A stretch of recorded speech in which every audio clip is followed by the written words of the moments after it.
Earlier today, human remains were discovered, consistent with the description of Gabrielle Gabby Petito. Gabby Petito never goes outside. And even though I knew that we were going to find her, that was the hardest phone call I've ever had to take. My very last sentence was, "I love you." And her last sentence to me was, "I love you too." I ended her life. I thought it was merciful, that it is what she wanted. But I see now all the mistakes I made.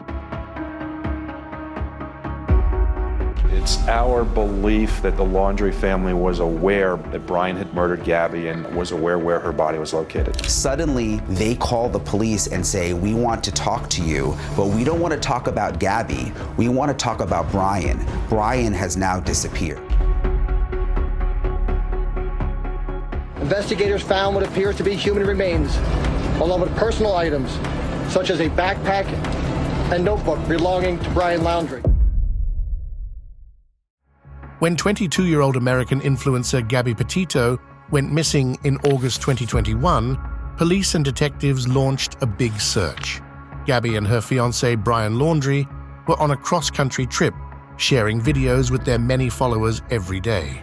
But things weren't as happy as they seemed. Earlier, they'd been in a traffic stop by police, investigating a fight between them, just 2 weeks before Gabby's tragic death.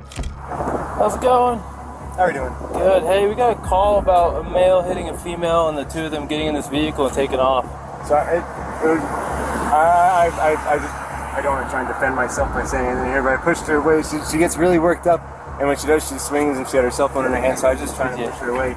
It was the last and only chance the police had to prevent the girl's fatal destiny, and they let it pass. Gabby would be killed by the person who once promised to love her forever. Gabrielle Venora Petito was born on March 19, 1999, in Blue Point, New York. Her family described her as a sweet and beautiful girl. Her dad especially loved her dazzling blue eyes. Gabrielle was also talented. She enjoyed drawing and sharing her creations on Instagram. She had a love for adventure, always eager to explore new places and enjoy the outdoors. In 2017, she graduated from Bayport Blue Point High School in Bayport, New York. It was there that she met Brian Christopher Laundrie. For 2 years, they were inseparable friends until they decided to start a romantic relationship in 2019. Gabby and Brian knew each other well after being friends and schoolmates for so long.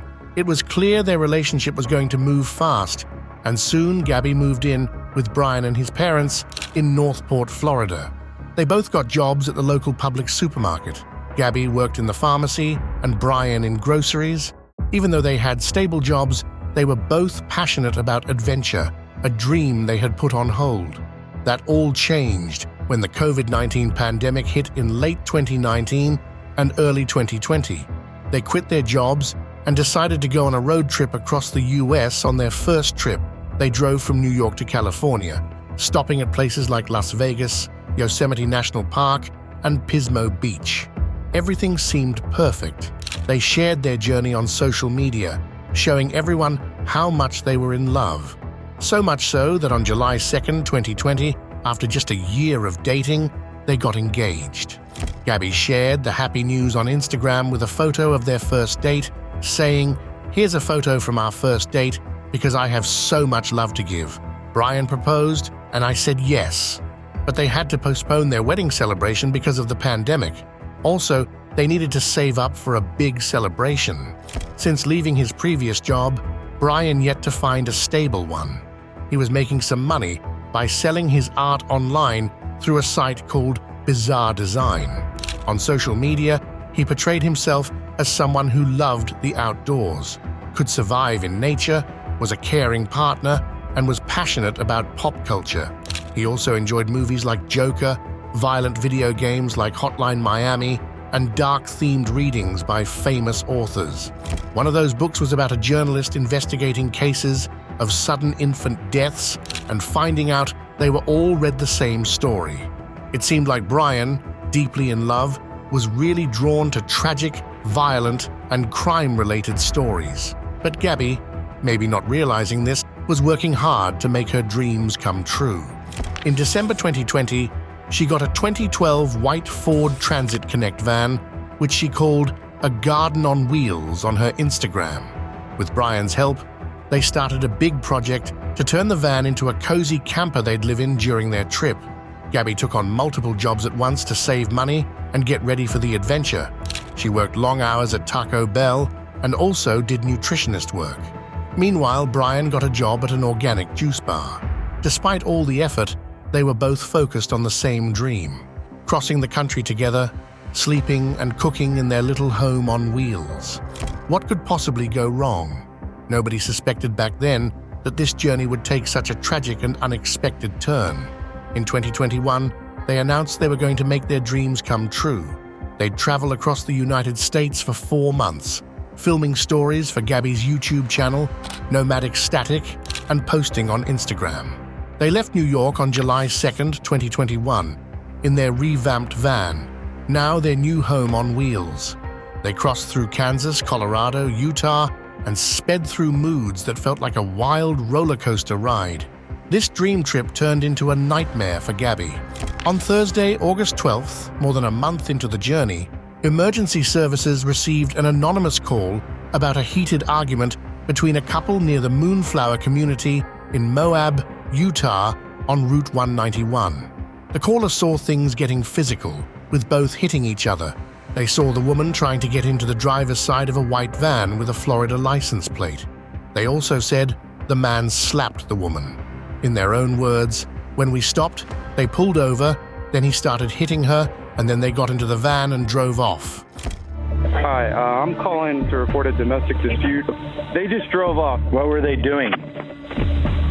We drove by and the gentleman was slapping the girl. He was slapping her?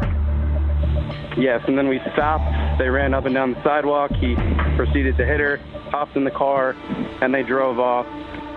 All right, I will let somebody know. Thank you. The witness also said it looked like the man was trying to leave the woman behind and take her phone. Before they drove off together, she moved to the driver's seat, leaned over to the passenger side for him to drive, and asked him with a reproachful tone, "Why do you have to act like this?" Officers arrived at the scene and saw the van parked near the entrance of Arches National Park. They pulled it over. What's your guys' names? Gabby. I'm Brian. Gabby, Brian, okay. Gabby was crying uncontrollably in the passenger seat. They told her to get out of the vehicle. She complied while crying and whimpering, mumbling incoherent sentences. She said she felt really guilty for her behavior and mood. Can I get you to step out of the vehicle for me, ma'am? Yeah. Yeah, I don't know. It's just, some days I have really bad OCD, and okay. I was just cleaning and straightening up the back of the van before, and I was apologizing to him and saying, "I'm sorry that I'm so mean," because sometimes I have OCD and sometimes I just get really frustrated. Not like mean towards him, I just like, I guess my vibe is like, I am really like in a bad mood. And I was just saying, I'm sorry if I'm in a bad mood. The police body cameras recorded the alarming scene and Gabby's confusion as she blamed herself and said everything started from a silly argument she provoked. She admitted to being the first to get physical. So there's 2 people that came to us and told us that they saw him hit you. There's 2 people saying that they saw him punch you. We're just independent witnesses by Moonflower.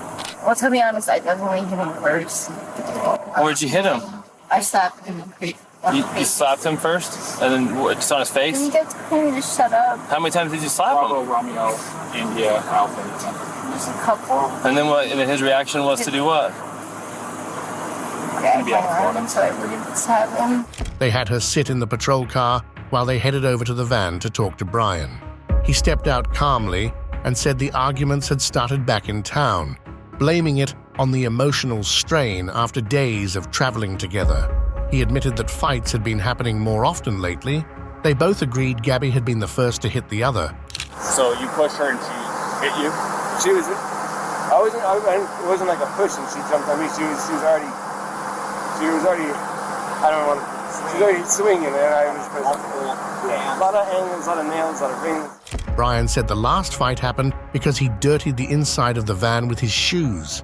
Here's where things turn. Gabby's painted as the aggressor, the violent one, and Brian as the victim. He's got scratches on his arms, face, and neck. Her injuries go unnoticed. Plus, their statements make the officers think she's the primary attacker. Made it clear that she was the primary aggressor and that she was striking you and that you received injuries. You haven't admitted to striking her. She has not admitted to you striking her. The witness did not see you strike her. So at this point, you're the victim of a domestic assault. Now, I don't want to take this small 20, what is she? Yes, 22-year-old female in jail. You could definitely defend yourself against, but at the same time, tomorrow, if you want to, it's up to you. You can go to jail? You can't because we don't have a charge for you. Officer Daniel Robbins wrote in his report, "At no point in my investigation did Gabrielle stop crying, breathing heavily, or compose a sentence without needing to wipe away tears, wipe her nose, or rub her knees with her hands." And he even said that he did not believe the situation escalated to the level of a domestic assault as much as that of a mental health crisis. What a mistake. The police leave them alone with some advice about how to behave in public and such. No charges are filed. Despite that, the police think it's best for him to spend a night in a motel in Moab. She'll stay in the van. They believe they're doing the right thing. Separating them for a night will calm things down. They think it's all because of Gabby's mental health crisis. Gabby, the hysterical one. Gabby, the aggressor. Gabby, the violent one. And with that, the case is closed. A fatal mistake. The police get into their patrol car and drive off, also leaving behind the only chance to save her life. After that night apart, the couple continues their journey. Then, between August 17th and 23rd, Brian takes a flight from Salt Lake City to Tampa, Florida, to pick up some things they need from their home. He also takes the opportunity to clear out a storage unit they've rented. They want to save that money to extend their trip. On Monday, the 23rd, he returns to reunite with Gabby, who was staying in a hotel near Salt Lake City International Airport. On August 24th, they check out and hit the road again. Fully reconciled, they continue their adventure. But things aren't as reconciled as they seem. Tensions inside the camper van are getting worse. They're spotted fighting and arguing loudly in several more places. He shouts, she cries, and stays quiet. That seems to be the routine. On August 27th, Brian gets really aggressive in a restaurant. A woman named Nina Seeley Angelo later posted on her Instagram that she saw a big fight between Brian and Gabby at the Merry Piglet restaurant in Jackson Hole, Wyoming. She said Brian was yelling at the waitress and Gabby was just crying and apologizing for her boyfriend's behavior. Saw them in Wyoming. They were the couple fighting at the restaurant. We were at this restaurant, you guys. Friday, August 27th, 1 p.m., sitting right next to them. They got kicked out of the restaurant and were fighting with the hostess. They were fighting with the hostess. She was hysterically crying and she walked out and she was crying and she was staying on the sidewalk and I was watching the whole thing unfold. And he walked back in the restaurant and he's fighting with the hostess and I didn't know what happened. I don't even know if they got kicked out, but they left abruptly and she was standing on the sidewalk crying and he walked back in and was screaming at the hostess and then walked back out and then he walked back in 4 more times to talk to the manager and to tell the hostess off. Brian's temper was clear. It was the last time anyone saw them together. In fact, it was the last time Gabby was seen alive. On September 1st, Brian returned to their home in Florida with the couple's van. A few days later, he went camping with his parents about 75 miles away from where they lived. Roberta Laundrie, Brian's mother, checked into Fort DeSoto campground on September 6th in a waterfront tent. They stayed until the 8th. Father, mother, and son alone. What might they have talked about? Did Brian confess what happened the last night with Gabby? Meanwhile, alarms for Gabby's disappearance hadn't yet sounded. Nicole, Gabby's mother, recounted that in their last conversation, Gabby had told her they would be traveling from Salt Lake City, Utah to Yellowstone National Park. They spoke via FaceTime on Wednesday, August 25th. Gabby then described that they had arrived at Grand Teton National Park. Nicole didn't know that would be the last time she would see her eldest daughter face to face. That day, Gabby also made her last post on Instagram. In the days that followed, until August 30th, mother and daughter kept texting each other. One of these messages caught Nicole's attention. Gabby called her grandfather by his first name, Stan. This worried Nickel because Gabby never used to call him that. It also seemed strange to her that Gabby mentioned visiting Yosemite when she had previously talked about Yellowstone. Something didn't seem right. Gabby's behavior and the way she expressed herself didn't seem normal. When Nickel tried to talk to Brian's parents, they didn't pick up the phone. Brian didn't respond either. On September 11th, at 6:55 p.m., Gabby Petito's parents went to the New York Police Department and reported their daughter missing. It was actually Friday the 10th that I decided to call police because I had had 10 days, almost 11 days was enough for me to not hear from my child. And I got the runaround. Nobody wanted to report her missing. She's an adult, she's traveling. But as a mother, I said, it's not like her. Finally, that Saturday, I went personally to Suffolk County 5th Precinct, and now this is where we are. Officers contacted the police in Florida. That same night, officers in Northport, Florida went to the Laundrie residence and wanted to speak to Brian. But what happened next was shocking. Brian's parents gave them their lawyer's phone number instead. They knew it. On Wednesday, September 15th, the police named Brian Laundrie as a suspect in Gabby Petito's disappearance. Brian is hiding, with his parents covering for him. Only the family's lawyer speaks to the authorities. But there's another surprise, and the case takes an unexpected turn. On September 17th, the Laundries report that they don't know where their son is. So the very strange thing is Brian Laundrie's parents were not cooperating with the police. They would not talk to the police about the disappearance of Gabby Petito. And obviously it was very, very frustrating to Gabby's family and to everyone following this case. Suddenly they call the police and say, we want to talk to you, but we don't want to talk about Gabby. We want to talk about Brian. Brian has now disappeared. On that same day, TikToker Miranda Baker posts a series of videos revealing something more. She claims to have picked up Brian hitchhiking alone on the road on August 29th inside Grand Teton National Park. Hi, my name is Miranda Baker, and on August 29th, my boyfriend and I picked up Brian at Grand Teton National Park at 5:30 at night at Coulter Bay. I'm hoping this can help someone identify him because I saw him from TikTok, which then made me call the authorities, and my boyfriend and I have been in contact with a bunch of different people to help piece together different parts of this case. But we picked him up at Coulter Bay, like I said, at 5:30. He approached us asking us for a ride because he needed to go to Jackson, which we were going to Jackson that night. So I said, hop in. He hopped in the back of my Jeep.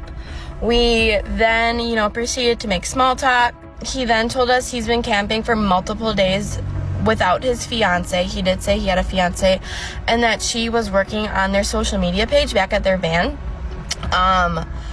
Then once, in conversation, I brought up, we're going to Jackson. He freaked out. He's like, nope, I need to get out right now. Pull over. So we pulled over at the Jackson Dam, which I don't know if you know Teton Park, but it's not very far from Coulter Bay. We dropped him off at 6:09 p.m. on August 29th. He kind of hurried out of the car, and then he's like, okay, I'm just gonna go find someone else to, hitchhike. And we're like, okay. Additionally, the police learned from some bloggers who were traveling through the same park that on August 27th, they had seen the couple's white van with a Florida license plate abandoned on a dusty road. We're heading back on this long dirt gravel road. And we came across a white van that had Florida plates, a small white van. We were going to stop and say hi because we're from Florida too, but the van was completely dark. There was nobody there. So, where was Gabby? On September 19th, 2021, authorities had the answer. They found a body in the Bridger-Teton National Forest. They believed it matched Gabby's description. 2 days later, the autopsy confirmed it. Her death resulted from homicide. The cause? Strangulation. The FBI in Denver, which is the lead on the investigation here, saying that body that was found is definitely Gabby Petito's. The manner of death, a homicide. And Brian Laundrie, the fiance who is missing, now officially designated as a person of interest. Now the question was, Where was Brian? On October 20th, detectives and Laundrie's parents searched a trail Brian often used in the Myakkahatchee Creek Environmental Park. The area had been flooded until recently. There, they found Brian's things: green shorts, his shoes, a silver metal ring, a backpack, a hat, and a Windicator revolver. Further along, they discovered scattered human remains. From these, the FBI confirmed it was Brian. Investigators found what appears to be human remains, along with personal items, such as a backpack and notebook belonging to Brian Laundrie. After shooting himself in the head, his body had been torn apart by rodents and wild dogs in the area. Near his body, they found something else: a blue ink notepad. In his handwritten notes, he tried to justify the crime as an act of mercy. The long writing is at the same time a love letter, an excuse, and a confession. But no one believes any of it. In February 2023, a previously unreleased photo of Gabby Petito emerged, confirming the assaults. It's a selfie she took with her phone at 4:47 p.m. on that August 12th, before they were stopped by the police. That stop was the perfect opportunity for the officers to do more, but the opportunity passed. Gabby's parents filed a lawsuit against the Laundries and their lawyer, Stephen Bertolino, alleging intentional emotional distress. They claimed that the Laundries knew Brian had killed Gabby and chose not to act on it. It's not simply about the silence of Christopher and Roberta Laundrie, who knew that their son had brutally murdered Gabby Petito. It's not simply about their callous refusal, despite pleas from the Petito family, to speak up about whether or not Gabby was alive, and if she wasn't, where her body was located. It's about a course of conduct that they committed from the moment they learned on August 28th of 2021 that their son had brutally murdered Gabby Petito up until the time that her body was found. But the truth is, a lawsuit won't bring back the smile of a vibrant and bright young woman who trusted the words of a sinister being claiming to love her. Rest in peace, Gabby Petito. And it's truly sad that more couldn't be done. So if you ever find yourself in a similar situation, don't hesitate to ask for help. As we unravel the mysteries of true crime, your support drives us forward. Remember to subscribe and hit the notification bell to stay with us as we delve into the darkest corners of true crime. Until next time, stay vigilant, stay curious, and keep chasing cases.